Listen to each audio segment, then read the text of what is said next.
A millionaire arrives at a luxurious resort with his new girlfriend to enjoy a romantic honeymoon. But his happiness fades when he discovers that his ex-wife is the maid assigned to their room. Shocked and caught between discomfort and nostalgia, he can't help but relive their past while trying to keep his composure in front of his new partner. However, what he does next leaves everyone stunned. The late afternoon sun cast long shadows across the pristine grounds of the Celestial Bay Resort, where infinity pools seem to merge with the endless Pacific Ocean beyond. Richard Collins stood at the balcony of his executive suite, a crystal tumbler of aged scotch in his hand, watching the spectacular California sunset paint the sky in hues of amber and rose. At 52, he had finally achieved what he considered the perfect life: a billion-dollar empire, unmatched influence in the business world, and now a beautiful new wife who understood his need for power and prestige. Victoria moved gracefully. Behind him, her designer sundress flowing in the gentle ocean breeze. She wrapped her arms around his waist, pressing herself against his back, the diamond on her finger catching the dying sunlight. "Darling," she purred, "shall we head down? For dinner, Chef Marcel prepared something special for us tonight." Richard smiled, taking another sip of his scotch. The warmth of the liquor matched the satisfaction flowing through his veins. This was exactly what he had envisioned for his honeymoon: exclusive, luxurious, and far removed from the endless meetings and decisions that dominated his life in New York. The Celestial Bay Resort, with its strict privacy policies and exorbitant rates, ensured that only the truly elite could access its sanctuary. As they made their way through the meticulously landscaped grounds, other guests nodded respectfully in their direction. Richard Collins was a name that commanded attention, even here among the wealthy and powerful. Their table at the resort's signature restaurant offered a commanding view of the coastline, the sound of waves providing a soothing backdrop to their intimate dinner. Victoria was everything his previous marriage hadn't been, where Emily had been reserved and often questioning. Of his choices, Victoria embraced the lifestyle he had built. She understood the language of power, the importance of appearances, and the necessary compromises that came with maintaining their position in society.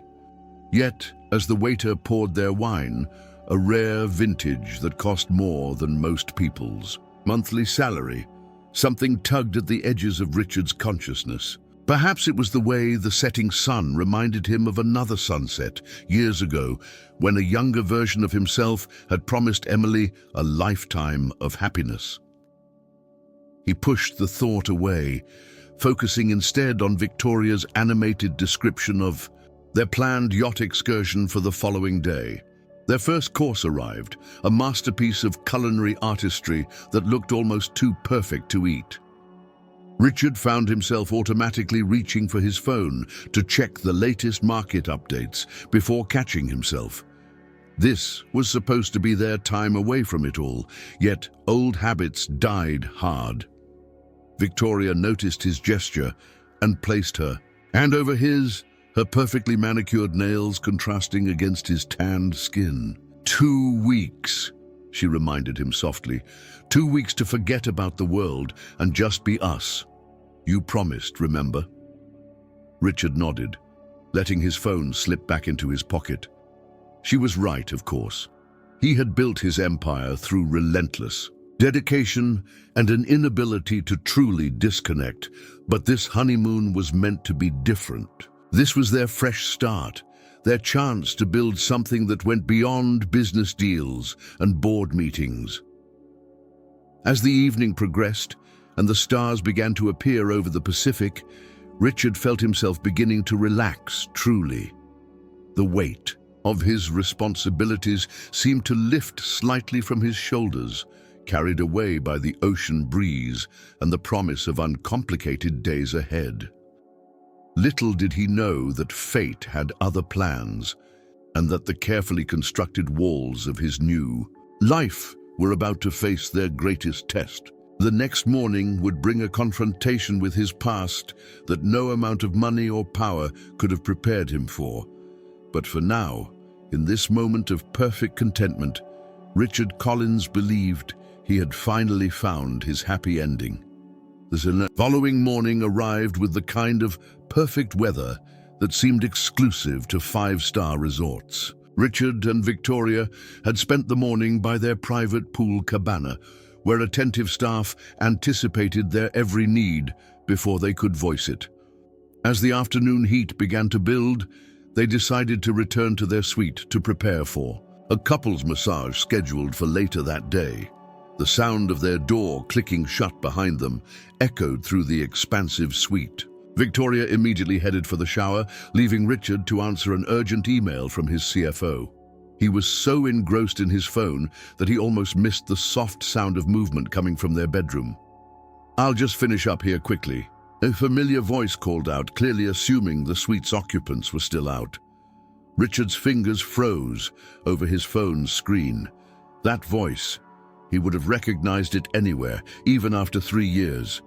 It was impossible, yet undeniable. He turned slowly toward the bedroom entrance, and there she stood, Emily.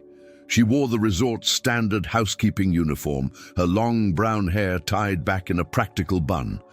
But what caught his attention immediately was her swollen belly, prominently displayed beneath the fabric of her uniform. She was pregnant, very pregnant. Their eyes met, and time seemed to stop. Emily's face drained of color, the stack of fresh towels in her arms threatening to slip from her suddenly trembling hands. Richard felt as though all the air had been sucked from the room. For a moment, neither of them moved or spoke, trapped in a tableau of mutual shock. Emily recovered first, her professional training kicking in despite the circumstance. "I apologize, Mr. Collins," she said, her voice barely above a whisper. "I'll come back later." The formality in her tone, the way she addressed him as if he were any other guest, struck him like a physical blow. "Emily," he managed to say, taking a step forward. She immediately took a step back, maintaining the distance between them. Her hands instinctively moved to protect her pregnant belly, a gesture that sent a jolt of complicated emotions through Richard's chest. "Please," she said, her composure cracking slightly, "I need this job." The implications of her words hung heavy in the air. This wasn't the Emily he remembered, the confident woman who had once challenged his workaholic tendencies and insisted on maintaining her own career as a graphic designer. This Emily looked worn, cautious, and desperately in need of stability. Before Richard could formulate a response, the sound of the shower stopped. Emily's eyes widened in panic, darting toward the bathroom door.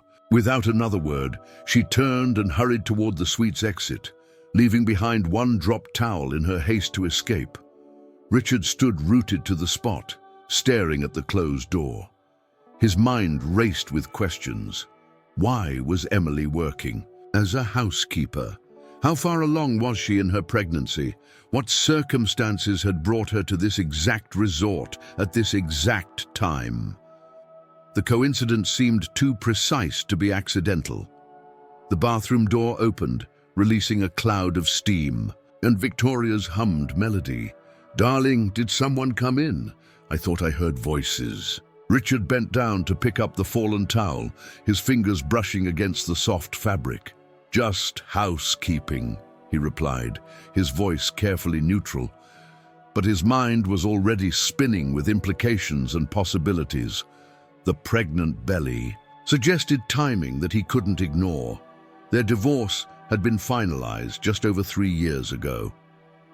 As Victoria emerged, wrapped in a plush resort robe, Richard slipped the towel onto a nearby chair.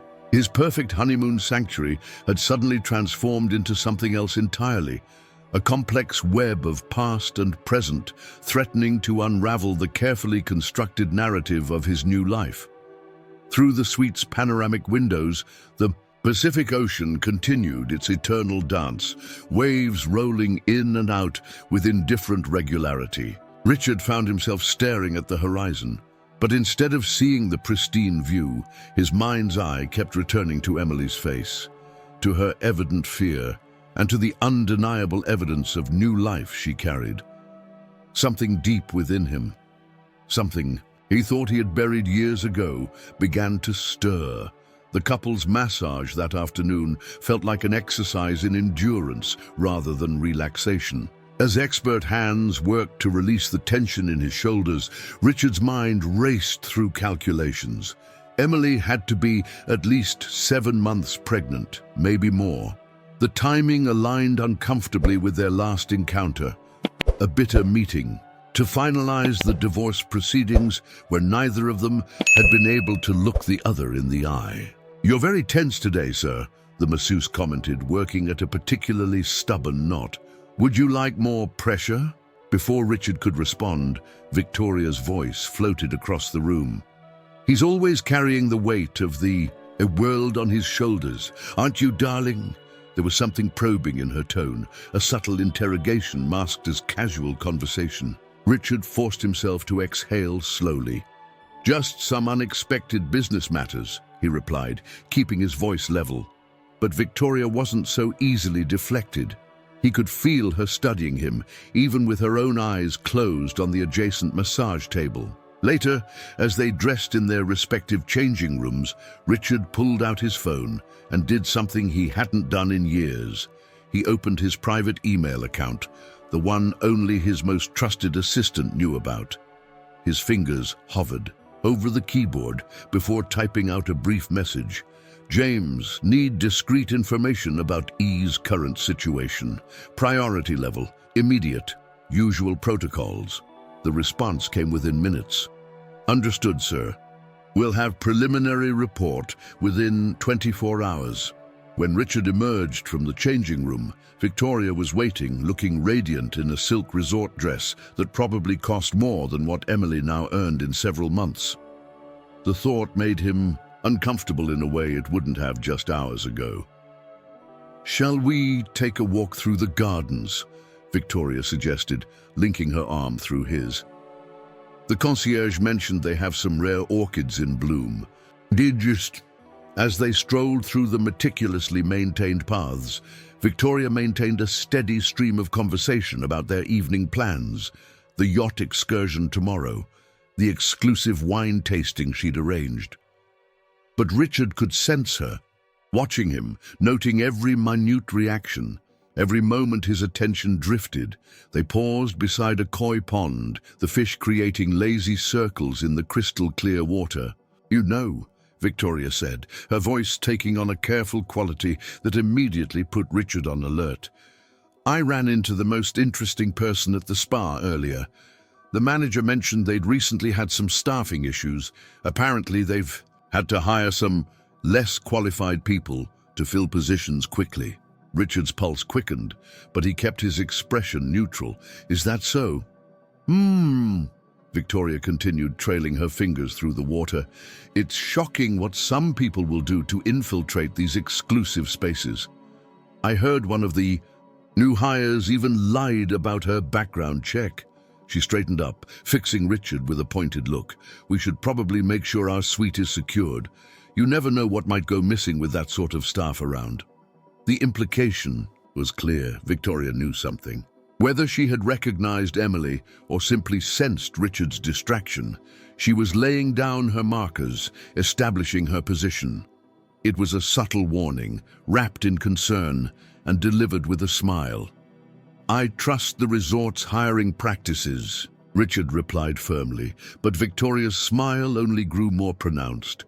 "Of course you do, darling. You've always been so trusting." She reached up to adjust his collar, her diamond ring catching the light.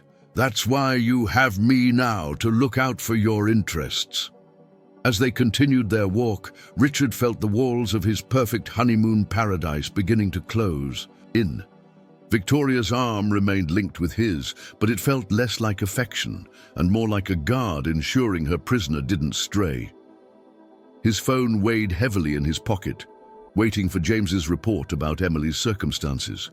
The garden's beauty suddenly seemed artificial, Too perfect, like everything else in this carefully constructed world he'd built around himself. Somewhere in this same resort, Emily was going about her duties, carrying both a child and the weight of whatever circumstances had brought her to this point. The contrast was stark and uncomfortable, like a splash of cold reality across his manicured existence. A group of housekeepers passed by at a distance, pushing their carts. Richard found himself scanning their faces automatically, looking for Emily, but she wasn't among them. Victoria's grip on his arm tightened almost imperceptibly, and her voice took on a honeyed tone that didn't reach her eyes. "Darling, why don't we discuss having dinner sent up to the room tonight? I'm feeling rather private." The suggestion was delivered like a command, wrapped in silk but lined with steel. Richard recognized it for what it was. Victoria wanted him isolated, away from any more unexpected encounters. Dawn found Richard already awake, standing on the suite's balcony with his laptop open before him. He'd waited until Victoria's breathing had settled into the deep rhythm of sleep before slipping out of bed to check his private email. James's preliminary report had arrived just minutes earlier, and its contents made Richard's coffee turn bitter in his mouth. The facts were stark. Emily was living in a modest apartment in Sacramento, having sold their old vacation home in Lake Tahoe shortly after the divorce. Her graphic design business had struggled during the economic downturn, forcing her to take on various temporary jobs. The resort position, despite its menial nature, offered health insurance, crucial given her pregnancy and the fact that she was apparently living alone. But it was the last paragraph that caused Richard's hands to tighten around his coffee cup. During the divorce, a clause in their agreement had prevented Emily from seeking additional support unless under extreme circumstances. Now, medical bills from complications early in her pregnancy had drained her savings. She'd applied for an amendment to the agreement 2 months ago, but had been blocked by Richard's legal team, a team that had never brought the matter to his attention. "You're up early." Victoria's voice made him start. She stood in the balcony doorway, wrapped in a silk robe, her face carefully arranged in an expression of loving concern. But her eyes dropped immediately to his laptop screen. "Just checking. Some market reports," Richard said smoothly, closing the laptop. "Force of habit." Victoria moved to stand behind him, her hands sliding onto his shoulders. Her touch was gentle, but her fingers pressed into the exact spots where she knew he carried his tension.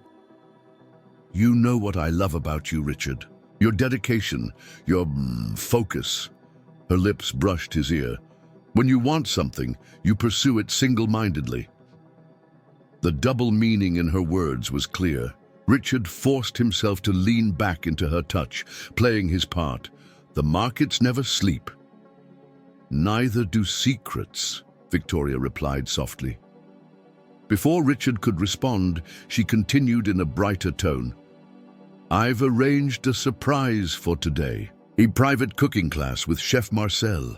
I know how you love authentic Italian cuisine." The message was clear. She intended to keep him occupied, under her watchful eye. Richard nodded, playing along while his mind raced through possibilities. He needed to find a way to speak with Emily, to understand the full situation, but Victoria's surveillance was becoming increasingly obvious. Later that morning, as they walked to the resort's culinary center, Richard spotted a familiar figure pushing a housekeeping cart down a distant hallway. Emily moved more slowly now than she had yesterday, one hand occasionally rising to support her lower back. The sight caused something to clench in his chest. Victoria, noting his distraction, wound her arm through his. "The staff here are rather fascinating, aren't they?" she mused. "So many stories, so many desperate situations." She patted his arm. "It reminds me of that clever clause your lawyers added to your divorce agreement, the one about financial support limitations. Very prudent." Richard's step faltered slightly. The clause had been added late in the negotiations, and he'd paid little attention to it at the time, trusting his team to protect his interests. Now, with Victoria's words, a new suspicion began to form. "You seem very familiar with the details of my divorce agreement," he said carefully. Victoria's laugh tinkled like expensive crystal. "Darling, I make it my business to understand everything about your life. It's what makes us so perfect together." She steered him toward the culinary center. "Now, shall we learn how to make proper risotto?" Throughout the cooking class, Richard's mind kept returning to the image of Emily in the hallway, to the weight she carried both literally and figuratively. The risotto he produced was praised by Chef Marcel, but Richard barely tasted it. He was too busy watching Victoria charm everyone in the room while maintaining her subtle surveillance of him. During a moment when Victoria was distracted by the chef's wine pairing suggestions, Richard managed to send a quick text to James. "Dig deeper into the timing of the support clause. Who pushed for it?" The response came just as Victoria returned to his side. "Looking into it, also found something interesting about V's activities during your divorce proceedings. Will report soon." Richard deleted the message immediately, but the implications stayed with him. As Victoria demonstrated her perfect technique for stirring the risotto, her diamond ring catching the light with each movement, he began to wonder just how long she had been orchestrating events in his life. The perfect honeymoon facade was cracking, revealing glimpses of a more complex and troubling reality beneath. In the space of 24 hours, his world had shifted from one of comfortable certainty to quicksand, and he wasn't sure anymore which parts of his life had been manipulated and which had been real. Emily's tired figure in the hallway, Victoria's knowing smiles, the mysterious legal clause. They were all pieces of a puzzle he was only now beginning to see. And somewhere in the middle of it all was an unborn child, whose timing raised questions he couldn't ignore.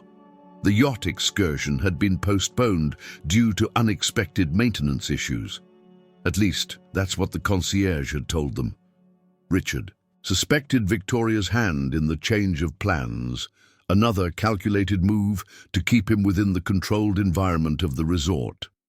But the schedule change had given him an opportunity to review James's latest findings in detail, and what he discovered made his blood run cold. 3 years ago, while his marriage to Emily had been unraveling, Victoria had been working as a junior partner at the law firm, handling his divorce. Though never officially assigned to his case, she had accessed the files multiple times. More damning still, she had been the one to suggest the restrictive support clause to his legal team, presenting it as Richard's direct request, a request he had never made. But that wasn't all. James had uncovered a series of encrypted emails between Victoria and someone within Emily's former workplace, dating back to the months before Emily's graphic design business began to struggle.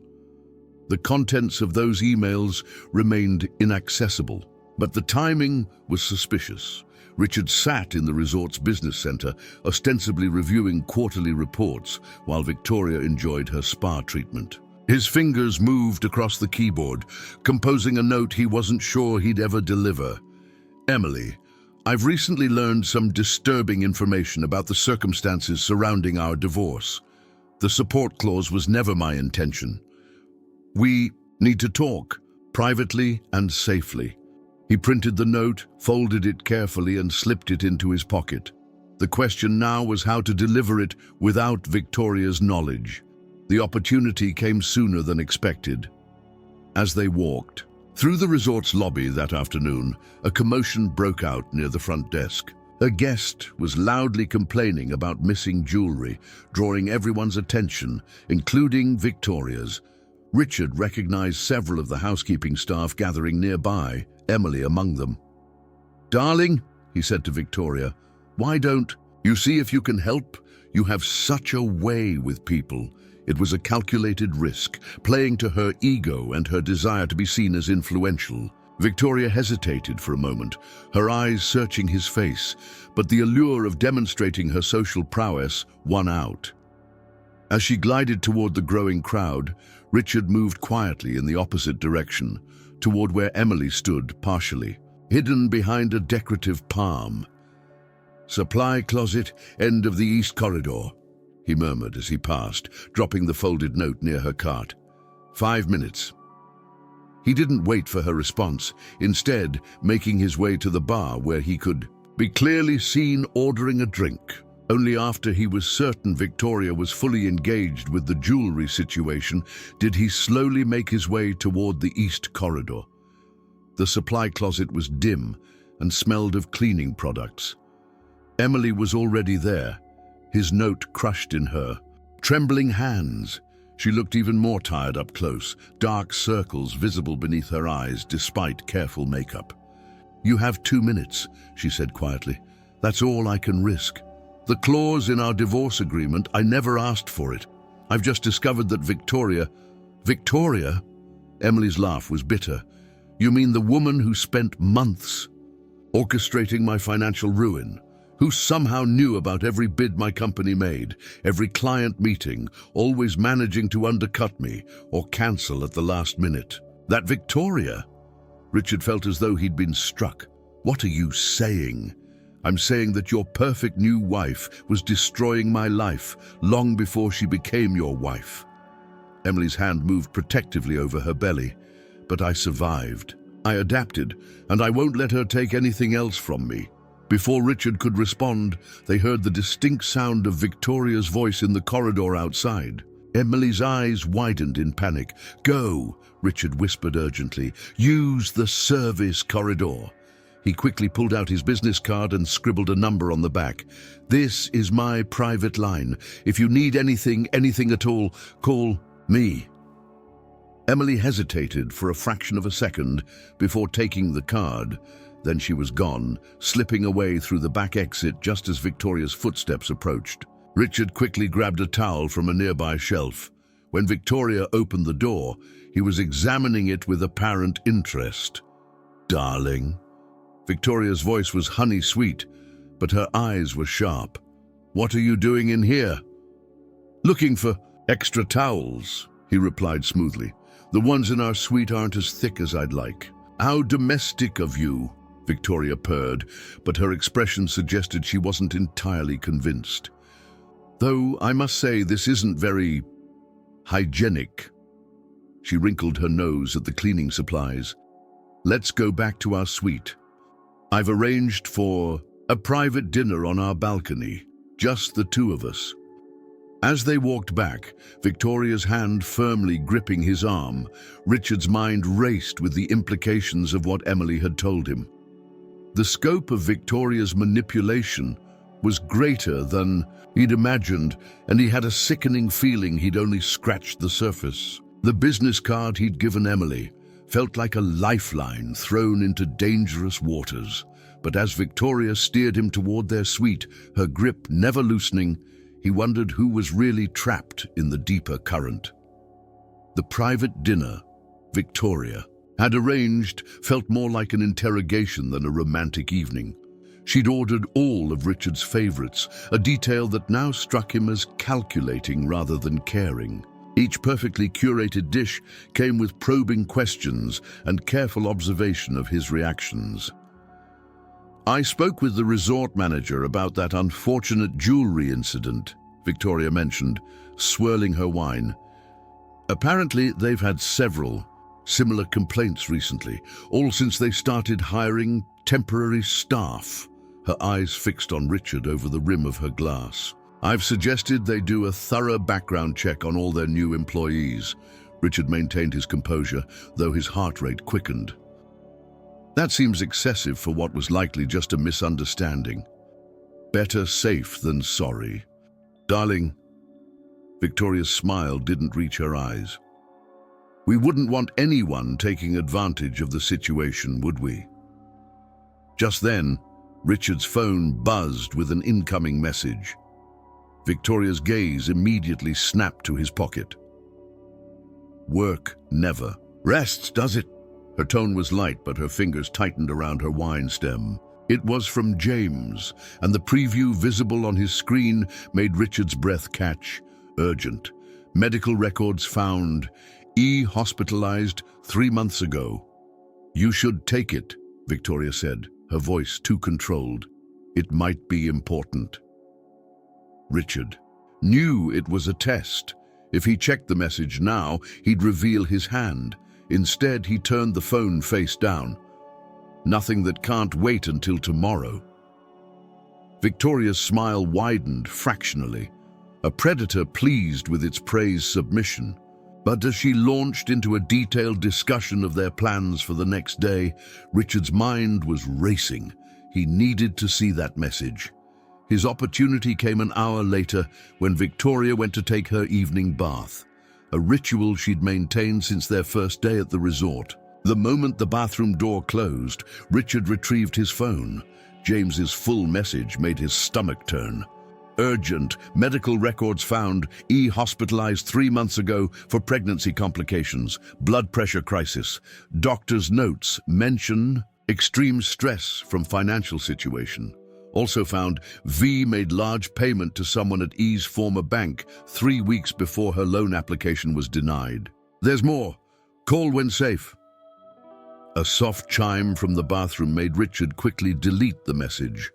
Victoria had left her own phone on the counter, and he could see the screen lighting up with notifications. One caught his eye before the screen dimmed. DNA test scheduled. Confirmed. The bathroom door opened, releasing a cloud of scented steam. Victoria emerged in her silk robe, her hair perfectly arranged despite the humidity. I was thinking, she said, moving to stand behind Richard's chair, her hands coming to rest on his shoulders.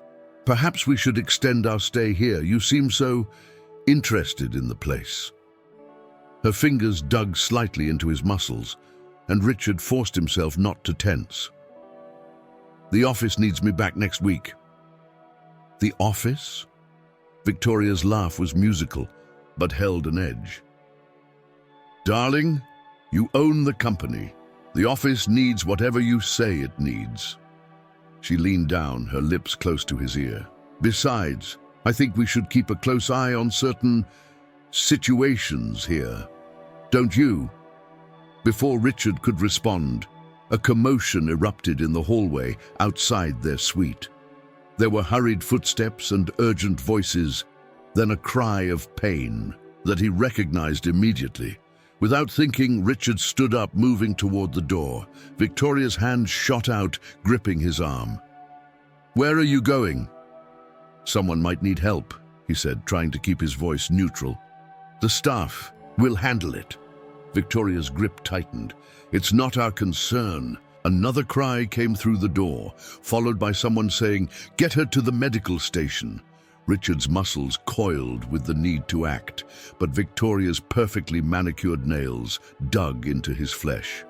Sit down, Richard, she said softly. Dangerously. We need to talk about your recent distractions. The sounds from the hallway faded, leaving Richard standing in the middle of their luxury suite, caught between Victoria's steel grip and his growing fear for Emily. Victoria guided him to the sofa, her movement graceful but unmistakably controlling. You know, she began, settling beside him with deceptive casualness, I've always admired how you handle threats to your business. So decisive, so final. Her hand came to rest on his knee. Perhaps we should discuss how to handle our current situation with the same kind of finality. Outside, the sun had set over the Pacific and darkness crept across their balcony. In that moment, Richard realized that the paradise of their honeymoon had become a gilded cage, and Victoria held all the keys. Morning light filtered through the suite's windows, but Richard had barely slept. Victoria's words from the night before echoed in his mind. We need to handle this situation with finality. She'd spent the rest of the evening outlining what she called solutions, all of which involved using his influence to have Emily quietly dismissed from the resort, preferably with a generous severance package and a firm non-disclosure agreement. Now, Victoria was in a breakfast meeting with the resort's general manager, no doubt setting her plans in motion. Richard had begged off, claiming a migraine. It was the first time he'd been alone in days. His phone buzzed with an update from James. He'd taken to resort medical station last night. Severe dehydration, plus stress-induced blood pressure spike. Doctor ordered bed rest. V already making calls to her contacts at corporate HR. Richard's jaw clenched. He quickly dialed the private. Number James had set up. "Sir," James answered on the first ring, "I've found something else. About the DNA test Victoria arranged. It's not just a standard paternity test. She's paid for expedited results and made arrangements with someone at the lab. I can't access the details yet, but..." "Keep digging," Richard interrupted, hearing footsteps in the hallway. "And James, get me everything you can about Victoria's activities in the 3 months before our wedding. Every meeting, every call, every payment." He ended the call just as a knock came at the door. Opening it, he found one of the junior staff members looking nervous. "Mr. Collins, I'm sorry to disturb you, but..." She glanced around before lowering her voice. "Emily asked me to give you this." She pressed a folded note into his hand and hurried away. Richard closed the door and opened the note with trembling fingers. "Medical station won't let me leave. Doctor's orders. Victoria visited this morning. Acted concerned, but threatened to report my unstable condition to management. Need to talk. Please help. E." The words had barely registered when his phone chimed with a text from Victoria. "Meeting going well. Manager very understanding about our concerns regarding unstable staff members, joining them for lunch to finalize. On details. Don't wait for me, darling. Rest your head." Richard's pulse quickened. Victoria would be occupied for at least an hour. It was now or never. The resort's medical station was located in a quiet wing near the spa. Richard found it easily, though his entrance drew immediate attention from the nurse at the desk. "I'm sorry, sir, but this area is restricted to..." "Richard Collins," he interrupted, letting his usual authority fill his voice. "I understand one of your patients is an employee who works in my suite. I have concerns about some missing items." The nurse hesitated, then nodded. "Room 3, but please keep it brief. She needs rest." Emily was lying on a narrow bed, various monitors beeping steadily around her. She looked pale but alert, her hands protectively cradling her belly. "You came," she whispered as he closed the door. "What happened? Is the baby..." "We're okay for now." Emily's voice trembled. "But Victoria..." "Richard, she's trying to force me to take a DNA test. She came in here talking about corporate liability and ensuring proper medical care, but I saw the forms she had. She's arranged everything with the lab already." Richard moved closer to the bed. "Emily, I need to know the timing." "Don't." Emily's eyes filled with tears. "Please don't ask me that. Not yet. There are things you don't understand. Things that happened that last night, after the divorce papers were signed." Before she could continue, the door opened. A doctor entered, followed by Victoria. "Darling," Victoria's surprise sounded perfectly genuine. "What are you doing here? Your migraine..." "Is better," Richard said firmly, watching as Victoria's expression shifted microscopically. "How wonderful," she purred, moving to stand beside him. Her hand found his arm, gripping it with familiar pressure. "I was just discussing with Dr. Chen here about arranging proper medical care for our staff, including some routine tests. Standard. A procedure, really." Dr. Chen nodded, though he looked somewhat uncomfortable. "Yes, well, given the circumstances..." "The circumstances," Victoria continued smoothly, "being that we want to ensure everything is properly documented. For insurance purposes, of course." Her smile was razor-sharp. "We wouldn't want anyone making claims later that couldn't be verified." The threat in her words was clear. Emily's monitors showed a slight increase in her heart rate. "I think," Richard said carefully, "that any medical decisions should wait until the patient is fully recovered." Victoria's fingers dug into his arm. "Of course, darling. But we should really let Emily rest now. Doctor's orders. Isn't that right, Dr. Chen?" As Victoria steered him from the room, Richard caught one last glimpse of Emily's face. The fear in her eyes made his chest tighten, but it was her expression of resignation that truly terrified him, the look of someone who had fought too long against overwhelming odds. In the hallway, Victoria's mask slipped slightly. "You're making this much more difficult than it needs to be, Richard." Her voice was soft, meant only for his ears. "Remember what happened to the last person who threatened our happiness? Your former CFO never did recover from that unfortunate audit, did he?" The reminder of how efficiently Victoria had orchestrated that particular removal sent a chill down Richard's spine. As she led him back toward their suite, her grip never wavering, he realized that the next few hours would determine not just his future, but Emily's survival. The suite's living room had become a war room. While Victoria was occupied with her afternoon spa appointment, another calculated display of normalcy, Richard sat surrounded by documents James had secretly delivered to the resort. Each page revealed another layer of Victoria's elaborate scheme. Bank statements showed a pattern of payments to key individuals, Emily's former clients, her loan officer, even the real estate agent who had pressured her to sell the Lake Tahoe house well below market value. But it was the timeline James had constructed that made Richard's hands shake. March 15th, 3 years ago. Victoria accesses divorce files through law firm March 20th. First contact with Emily's biggest client, April 3rd. Client suddenly cancels. Contract with Emily April 15th. Victoria begins regular meetings with Richard's legal team. May 1, support limitation clause added to divorce agreement. May 10th, divorce finalized. May 11th, hotel receipt, Grand Sierra Resort, Reno, Richard's corporate card.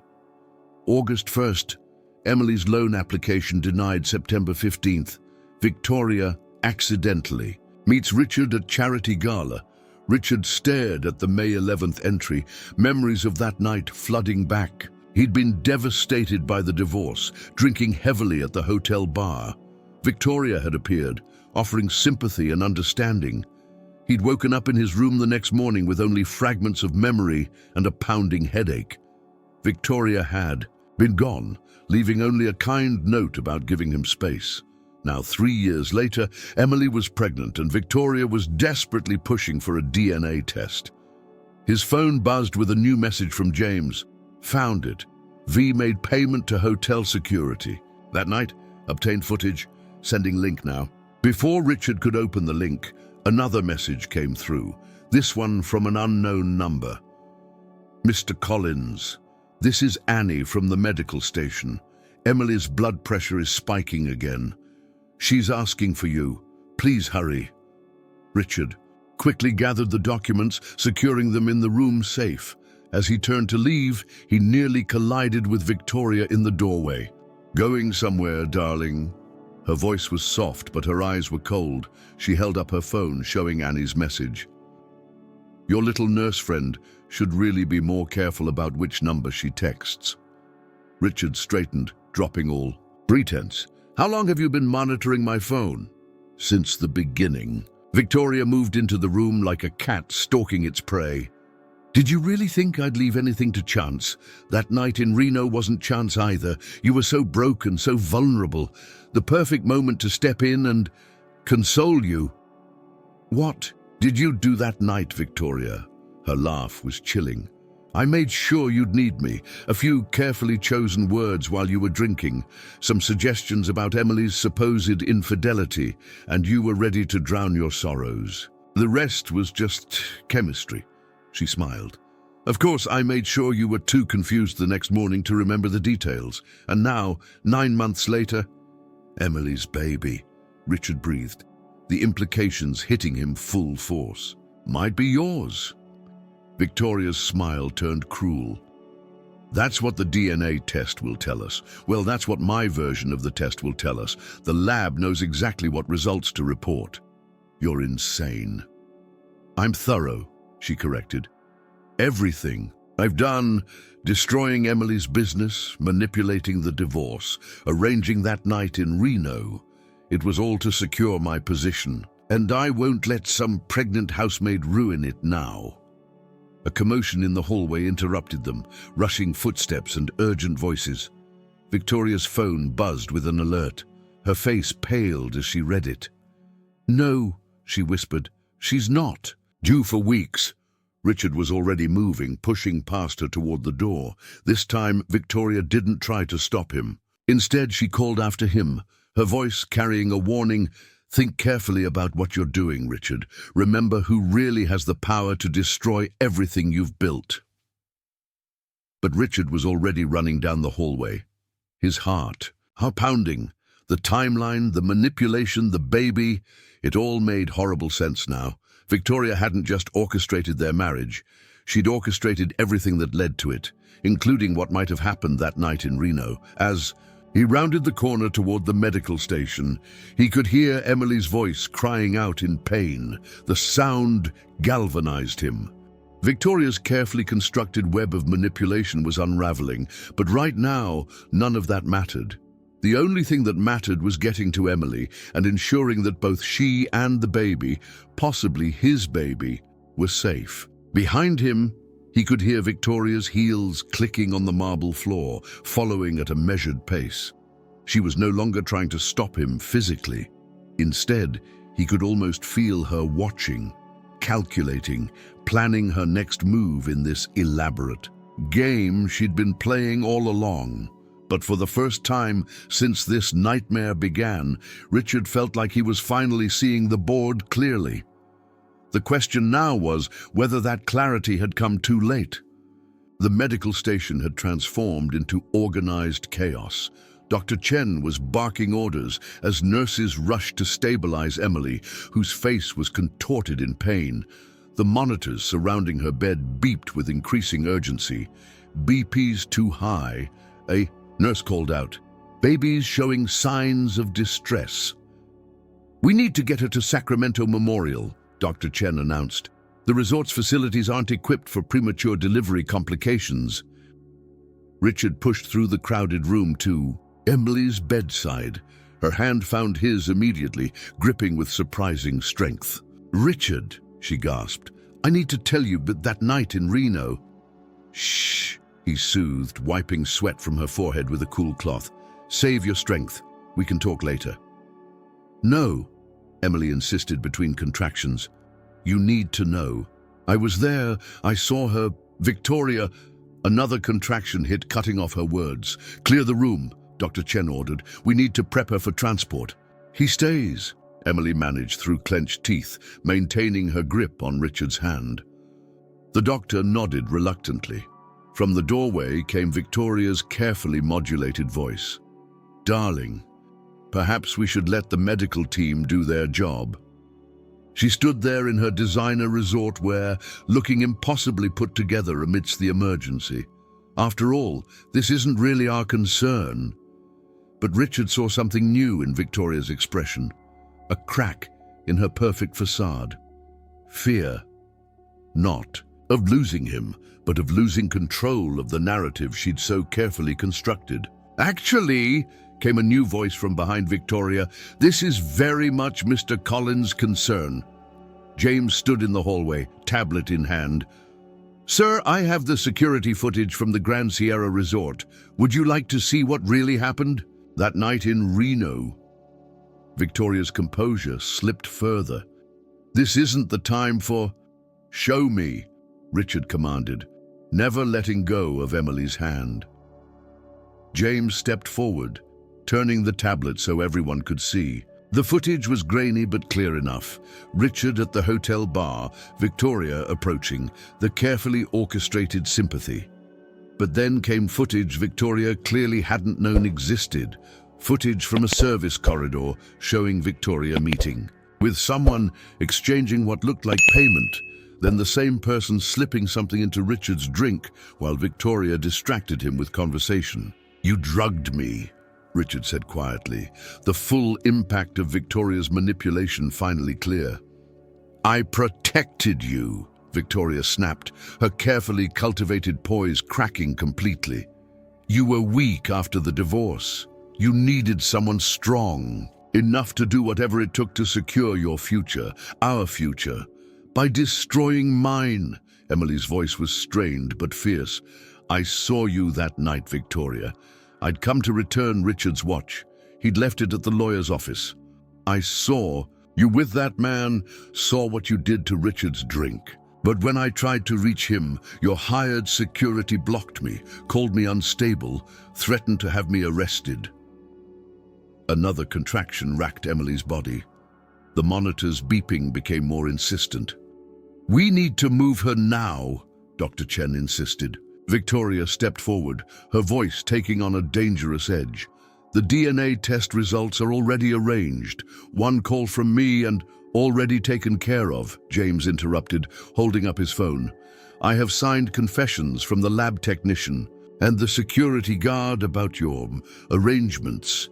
They were quite eager to cooperate once I explained the potential legal consequences." Victoria's face went white. For the first time, she looked truly afraid. "The helicopter's here," a nurse announced. "We need to move." As they began wheeling Emily's bed out, she gripped Richard's hand tighter. "The baby," she whispered. "After that night, when I realized I was pregnant, I tried to tell you, but Victoria's people intercepted every attempt. Letters, emails, phone calls. She blocked everything." Richard felt a surge of protective rage, but Emily wasn't finished. "I took this job when I found out you were coming here. I had to try one last time, had to make sure you knew." Her words dissolved into a cry of pain as another contraction hit. Victoria made one last attempt to regain control. "Richard, darling, think about what this will do to your reputation, to your company's stock price. I can make this all go away quietly. We can—" "James," Richard cut her off, never taking his eyes off Emily. "Please escort my wife, soon to be ex-wife, to our suite, help her pack, and call my lawyers." As they rushed Emily toward the waiting helicopter, Richard could hear Victoria's composure finally shatter completely, her threats and promises echoing down the hallway. But his focus remained entirely on Emily and the child that, he now realized, he'd been kept from for months. The helicopter blades were already whirring as they emerged onto the roof. Above them, storm clouds were gathering over the Pacific, as if nature itself was responding to the tumult of revelations below. The emergency room at Sacramento Memorial Hospital buzzed with controlled urgency as medical staff rushed Emily through the corridors. Richard ran alongside, still holding her hand, while Dr. Chen called out Emily's vital signs to the receiving team. The helicopter flight had been tense, with Emily's contractions growing stronger and more frequent. "Mr. Collins," a nurse touched his arm gently, "we need you to fill out some paperwork while we get her settled in delivery." "Go," Emily managed between breaths. "I'll be okay for a few minutes." Reluctantly, Richard released her hand, watching as they wheeled her through the double doors of the delivery ward. As he turned toward the nurse's station, his phone buzzed. With a message from James, V trying to access company accounts. Already blocked her credentials, but sir, she's made calls to several board members. She's spinning a story about you having a mental breakdown, claiming temporary guardianship based on marriage. Richard's jaw clenched. Even now, Victoria was trying to maintain control through manipulation. He quickly typed back, "Send the Reno footage to the board, all of it. Then contact PR. We're getting ahead of this narrative." Another message flashed across his screen, this one from an unknown number. "Your wife asked me to deliver something to you. Meet in hospital cafeteria. Urgent." Richard stared at the message, suspicion growing. Victoria was nothing if not resourceful. He typed quickly to James, "Track location of V's phone, now!" The response came seconds later. "Signal showing she's at hospital. Sir, she's in the building." Just then, a commotion erupted down the hall. Richard heard Emily's voice cry out his name, followed by the sharp sound of medical equipment clattering. He ran toward the delivery ward, pushing through the double doors. The scene before him made his blood run cold. Victoria stood near Emily's bed, holding a manila envelope, while a security guard, likely bribed, blocked the medical team's access. "Just sign these papers," Victoria was saying to Emily, her voice tensely controlled. "Sign them, and all this goes away. You'll be very well compensated, I promise." "Get away from her!" Richard's voice boomed through the room. Victoria spun toward him, her perfect mask finally cracking completely. "Do you know what you're doing?" she hissed. "I've spent years crafting your image, protecting you from scandals like this. On call to the press about the real Richard Collins, the drinking, the reckless behavior, the illegitimate child. And everything you've built crumbles." "You mean everything you've built?" Richard corrected, moving slowly toward her. "The drinking you encouraged, the behavior you orchestrated, the child you kept me from knowing about. How long have you been playing this game, Victoria? Since before the divorce? Were you watching even then, waiting for your moment?" Victoria's laugh held a sharp edge of hysteria. "You needed me. You still need me. Who do you think kept your board in line all these years? Who managed the press, the politicians, the competitors? I made you untouchable." "You made me a puppet," Richard said quietly, "but not anymore." Behind Victoria, Emily let out another cry of pain. The monitors showed the baby's heart rate climbing dangerously. Dr. Chen tried to move forward, but the security guard held firm. "Sir," the guard said nervously, "Mrs. Collins paid me to—" "How much?" Richard interrupted. "What? How much did she pay you? I'll double it if you leave right now." The guard hesitated, then stepped aside. Victoria spun around, her composure completely shattered. "You idiotic—" She never finished the sentence. Emily, despite her pain, had managed to reach the call button. Suddenly, the room filled with hospital security, real security this time. "Remove her," Richard ordered, pointing at Victoria, "and call the police. I want to press charges for attempting to interfere with medical care." As they led Victoria away, her threats dissolved into desperate pleas. "Richard, please, everything I did was for us. You can't do this to me." But Richard had already turned back to Emily, who was breathing heavily through another contraction. The medical team swarmed back into position, Dr. Chen quickly assessing the situation. "The baby's coming now," he announced. "We can't wait any longer."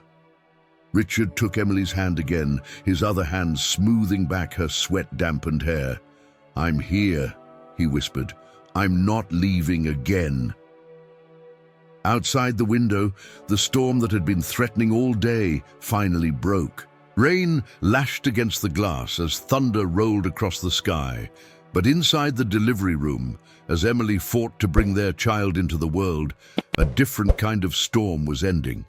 Through the pain and exhaustion, Emily managed to meet Richard's eyes. "That night in Reno," she gasped between pushes, "I tried so hard to reach you, to warn you."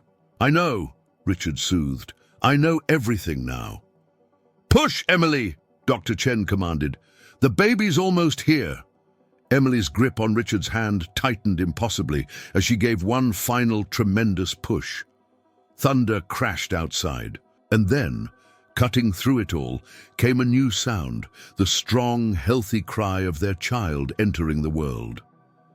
The storm outside had gentled to a soft rain, its steady rhythm matching the quiet beeping of monitors in Emily's hospital room. In a comfortable chair beside her bed, Richard cradled their daughter, marveling at how something so small could feel so monumentally important. Charlotte Grace Collins. They'd chosen the name together just hours after her birth. Once the Doctors had confirmed that despite being a few weeks early, she was perfectly healthy.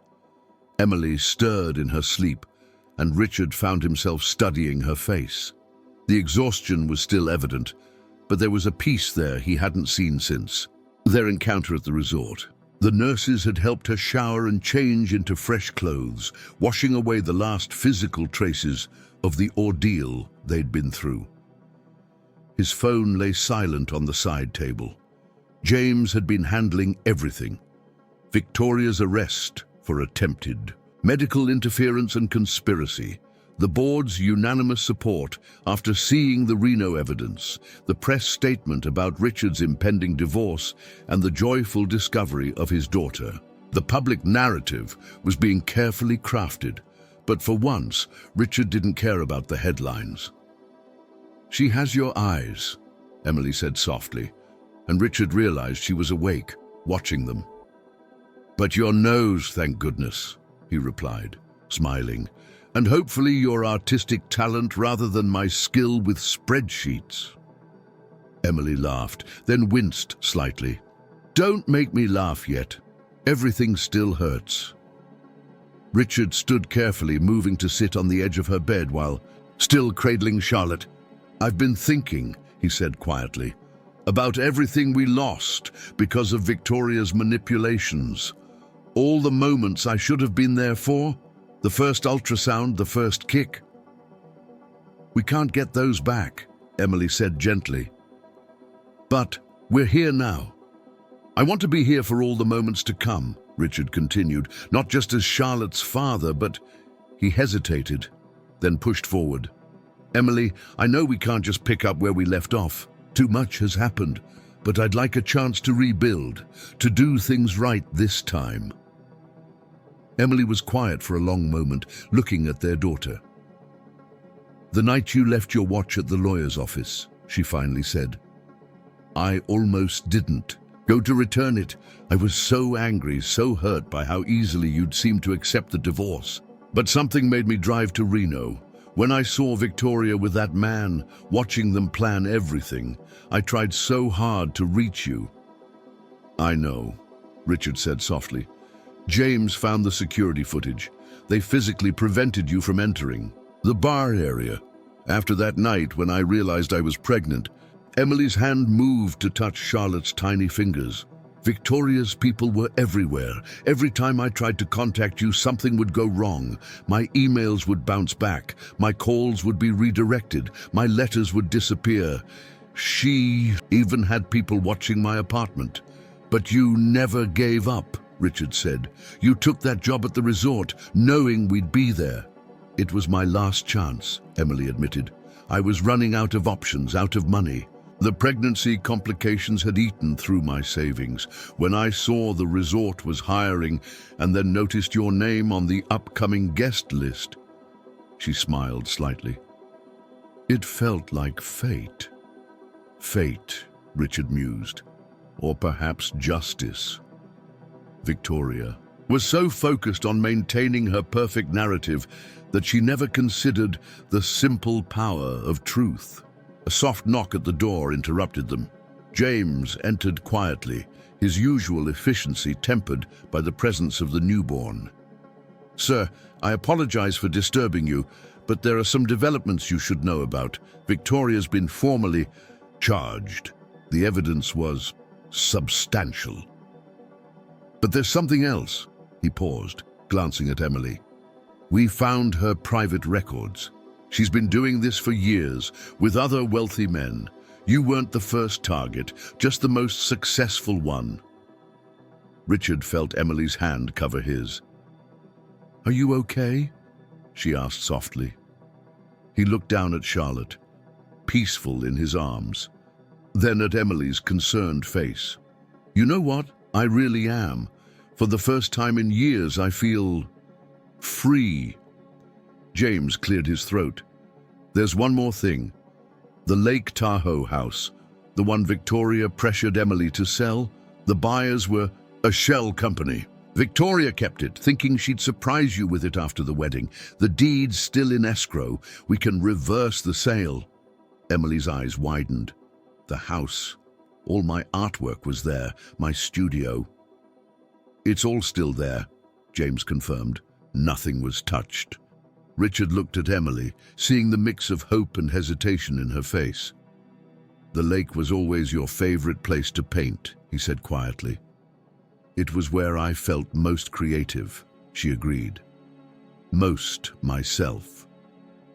Then perhaps, Richard suggested carefully, when Charlotte's a bit stronger, we could go there. Not to rush anything, but just to start again, properly this time. Outside, the rain had stopped completely. Sunlight broke through the clouds, casting a warm glow across the hospital room. Charlotte stirred in Richard's arms, making the tiny snuffling sounds they were already learning to recognize as contentment. Emily squeezed his hand. "I'd like that," she said softly. "A fresh start." As if in agreement, Charlotte opened her eyes. Richard's eyes, in a face that would grow to mirror Emily's beauty. In that moment, Richard understood that while Victoria had spent years building an elaborate facade of perfection, true happiness had been waiting here all along, in the simple reality of family and second chances. 3 days after Charlotte's birth, Richard sat in the hospital's family waiting room, watching a news report on his tablet. Victoria's perfectly composed mugshot filled the screen as the reporter detailed the growing scandal. Prominent socialite Victoria Morrison Collins has been charged with multiple counts of conspiracy and fraud. Sources say the investigation has uncovered similar schemes targeting wealthy executives across 3 states. Morrison Collins allegedly used her position at various law firms to identify recently divorced men of means, then orchestrated elaborate plots to isolate them from family and friends. "Sir," James appeared in the doorway. "The detective's here for your statement." Richard nodded, standing. "Any word from the board?" "They've voted unanimously to distance the company from Victoria and any of her associates. The stock actually went up after we released the statement about Charlotte's birth and your plans to take paternity leave." James smiled slightly. Apparently, the public likes the idea of a CEO who chooses family over empire. The detective was a thoughtful woman named Martinez, who took detailed notes as Richard recounted everything. Victoria's manipulation of his divorce from Emily, the drugging incident in Reno, the systematic isolation she'd created around him. When he finished, she had one last question. "Mr. Collins, we found something interesting in Mrs. Morrison Collins's personal effects. A series of journals dating back 5 years. They detail her methods, her targets. But you were different. With the others, it was purely financial. With you, she seemed obsessed." Richard thought about it. Victoria craved control more than money. The others might have had wealth, but I had influence, power. She didn't just want to profit from me, she wanted to shape me into her idea of perfection. After the detective left, Richard made his way back to Emily's room. He paused in the doorway, taking in the scene. Emily in the rocking chair by the window, singing softly to Charlotte. Sunlight streamed in, creating a gentle halo around them both. "Everything okay?" Emily asked, noticing him. "Better than okay," he replied, moving to join them. "Victoria's going away for a long time, and her other victims are coming forward. Apparently, we weren't the only ones she tried to destroy." Emily shifted Charlotte gently. "I've been thinking about her, actually, about all that effort she put into creating this perfect illusion of life. It must have been exhausting, maintaining all those lies." "It was exhausting being part of them," Richard admitted. "Always performing, always watching my words and actions to match her script." He reached out to touch Charlotte's tiny hand. "I'd forgotten what real feelings felt like until I saw you in that hotel room." A nurse entered with discharge papers. Emily and Charlotte were finally cleared to go home, but home was still a complicated concept. "The Lake Tahoe house won't be ready for a few weeks," Richard said as they gathered their things. But I've arranged for a comfortable apartment nearby in the meantime. Separate bedrooms, he added quickly, seeing Emily's expression. No pressure, just proximity, for Charlotte's sake. Emily smiled, understanding what he wasn't saying. They needed time to rebuild trust, to rediscover each other without Victoria's shadows between them. Proximity sounds good, she agreed. As they prepared to leave, a final message came from James. Victoria's lawyer's a tempting plea deal. She's offering to reveal everything about her past schemes. Detective Martinez says she's desperate to maintain some form of control over the narrative. Richard showed the message to Emily. Even now, she's still trying to manipulate the story. But it's not her story anymore, Emily said softly, looking down at Charlotte. It's ours. They made their way through the hospital corridors, Richard carrying Charlotte's car seat while Emily walked slowly beside them. Hospital staff smiled as they passed, several recognizing them from the news coverage. But unlike the artificial attention Richard had grown used to with Victoria, these smiles were genuine, warm, celebrating new life rather than social status. Outside, the air was fresh and clean after the recent storms. Richard helped Emily into the waiting car, then carefully secured Charlotte's seat. As their driver pulled away from the hospital, he noticed Emily watching the building recede behind them. Having second thoughts, he asked gently. She shook her head. Just thinking about how differently things could have gone if Victoria had succeeded. If you hadn't seen me that day in the resort, if James hadn't found the security footage. But I did see you, Richard said firmly, and everything that happened after, the truth coming out, Victoria's arrest, Charlotte's birth. It all happened because you were brave enough to take that job, to put yourself in my path one last time. Emily reached across Charlotte's car seat to take his hand. We've got a lot of lost time to make up for. We've got all the time in the world, Richard replied, squeezing her hand gently. And this time, we're writing our own story. As they drove through Sacramento streets toward their temporary new home, Charlotte slept peacefully between them. The afternoon sun caught the tiny gold bracelet on her wrist, a gift from the hospital staff, engraved simply with her name and birth date. No fancy titles, no social pretenses. Just the pure, simple truth of who she was. Charlotte Grace Collins, born of love and resilience, her very existence a testament to the power of truth over artifice. The Lake Tahoe house emerged from the pine trees, exactly as Emily remembered. Its wide windows reflecting the afternoon sun across the crystal-clear water. At 6 weeks old, Charlotte slept peacefully in her car seat as Richard guided their vehicle up the familiar driveway. Emily's heart quickened as she spotted her old studio, its glass walls revealing the easels and canvases still standing exactly where she'd left them 3 years ago. Victoria never touched it, Richard said softly, noticing her gaze. James said she kept everything in stasis, planning to reveal it as some grand gesture after we were married, another piece of her perfect narrative. Her perfect lie, Emily corrected, then smiled. But it means my works are still here, all my unfinished pieces. They parked, and Richard insisted on carrying both Charlotte's portable bassinet and their overnight bags, leaving Emily free to walk the familiar path to the front door.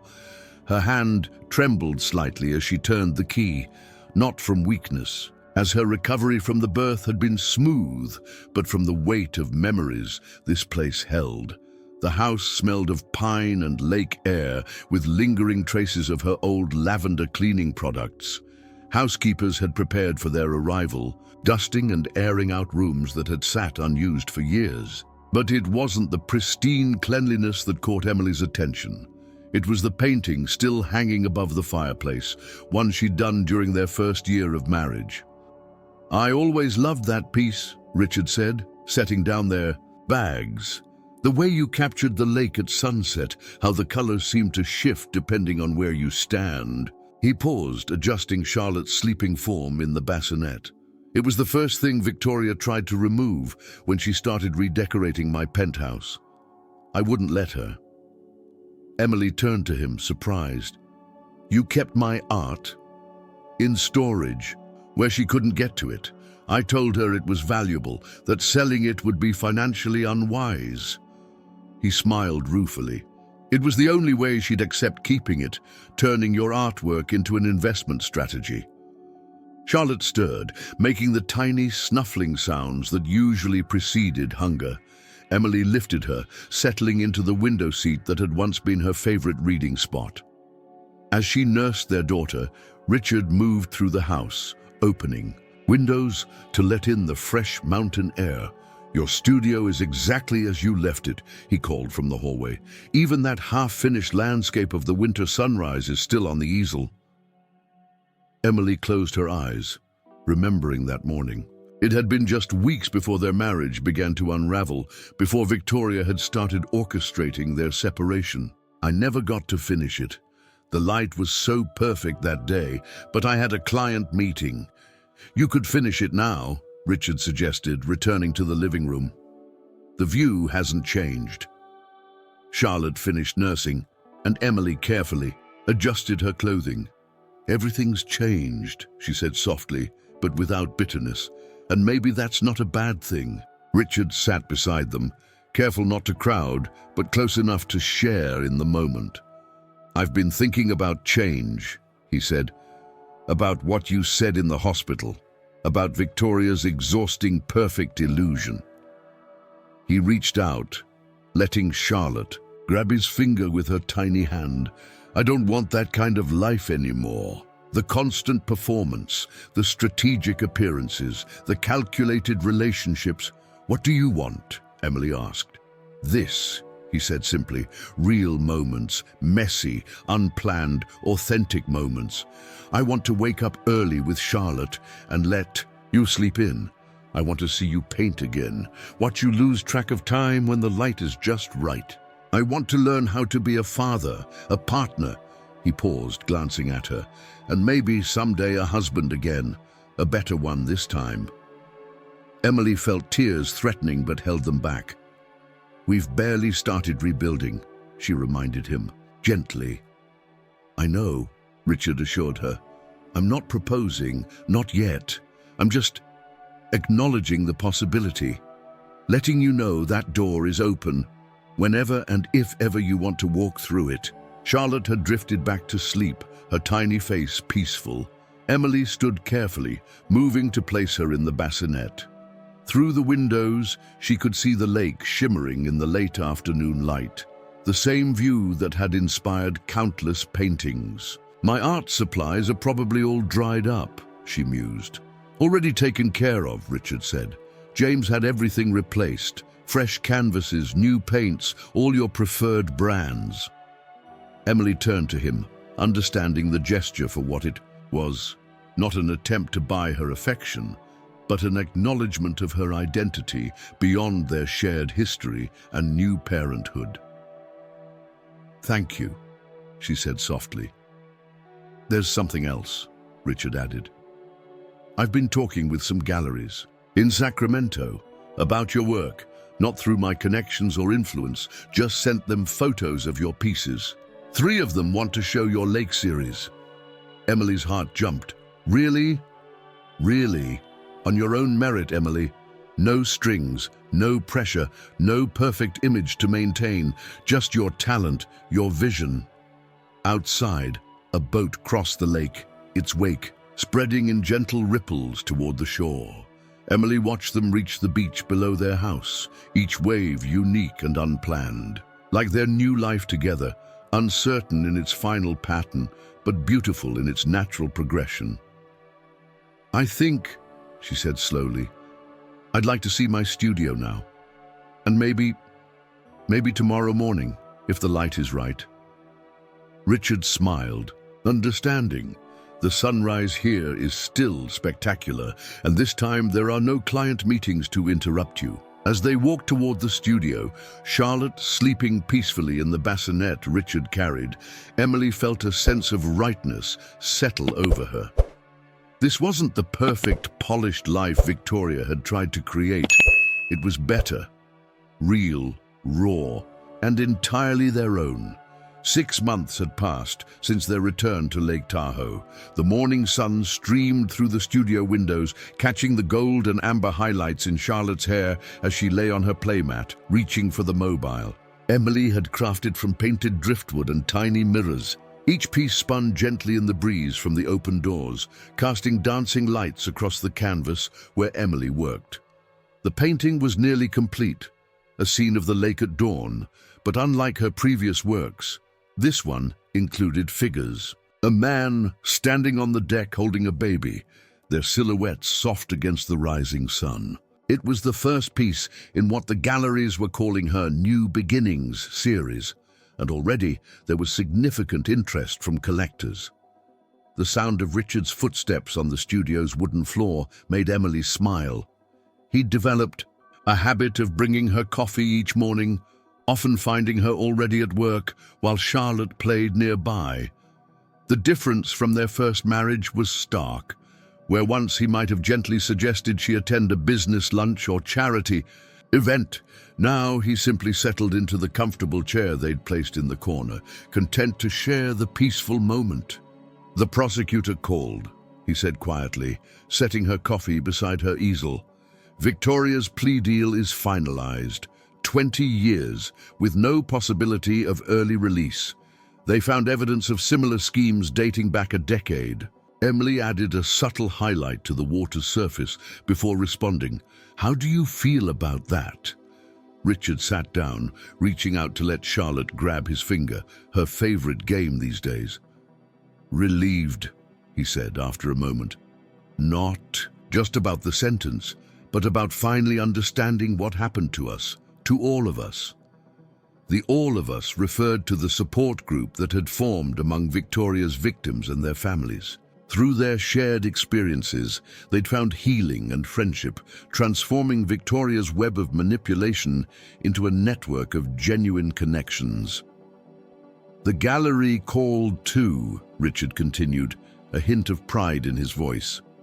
"They're excited about the opening next month, though they did ask if you'd consider wearing something more formal than your painting clothes." Emily laughed, gesturing at her paint-splattered overalls. "You mean these aren't appropriate for a major gallery opening?" "I think you look perfect," Richard said softly, and Emily felt her heart warm at the sincerity in his voice. This was what real love felt like, not the manufactured perfection Victoria had pursued, but the simple truth of being accepted exactly as you are. Charlotte made a delighted sound, drawing their attention. She had rolled onto her stomach and was pushing herself up, determined to reach a particularly sparkly piece of the mobile. "She's getting stronger every day," Richard observed. "Just like her mother." Emily set down her brush, moving to sit beside them on the floor. "We all are," she said, watching as Charlotte continued her determined efforts. "Growing stronger, learning to trust again." Richard's hand found hers, their fingers intertwining naturally. Over the past 6 months, they'd developed a new rhythm to their relationship. Each step forward was taken carefully, with honest conversations about their fears and hopes. They still maintained separate bedrooms, but the emotional walls between them had gradually dissolved, replaced by a deeper understanding. "I got another letter from the resort," Richard mentioned. "They're still hoping we'll accept their offer of a complimentary stay to make up for our unfortunate experience." Emily shook her head, amused. "They really don't understand, do they? That place, with all its artificial luxury, it's the last thing we need." "Although," Richard mused, "in a way, we should be grateful. If you hadn't taken that housekeeping job, if Victoria hadn't been so convinced of her own perfect plan, if I hadn't finally seen through the facade."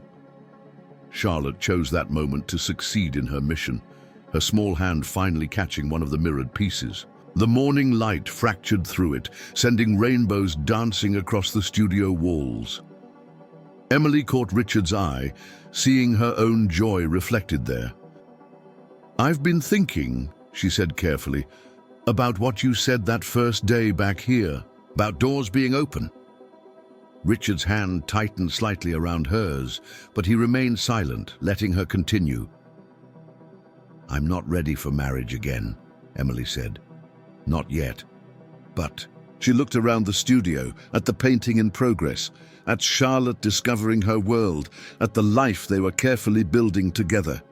"But I think I'd like to move into the master bedroom, with you, if that offer still stands." Richard's smile was gentle, understanding. "No pressure," he assured her. "No perfect timeline or social expectations. Just us, figuring it out together." "Just us," Emily agreed, leaning against his shoulder as they watched Charlotte continue her determined exploration of the mobile, the real us. Through the studio windows, the lake stretched out before them, its surface catching the morning light. Emily had painted this view countless times, but never had it looked quite as beautiful as it did now, framing this imperfect, authentic moment with their daughter. On her easel, the painting waited for its final touches. But Emily was in no hurry. She had learned that some things, art, love, healing, couldn't be rushed or forced into artificial perfection. They needed space to develop naturally, to find their own true form. Charlotte rolled over again, reaching now for both her parents. As they gathered their daughter between them, Emily realized that this was what Victoria had never understood. Real happiness couldn't be orchestrated or controlled. It could only be grown, slowly and carefully, from seeds of truth and trust. Outside, the lake breeze carried the scent of pine and possibility, while inside the studio, a family that had been broken by lies continued their journey of rebuilding. Stronger now, for having discovered what truly mattered. Not the perfect life, but the perfectly real one they were creating together. I hope you enjoyed today's story. Subscribe to the channel so you don't miss more stories like this. Give it a like and comment below what you thought of the story. See you in the next video.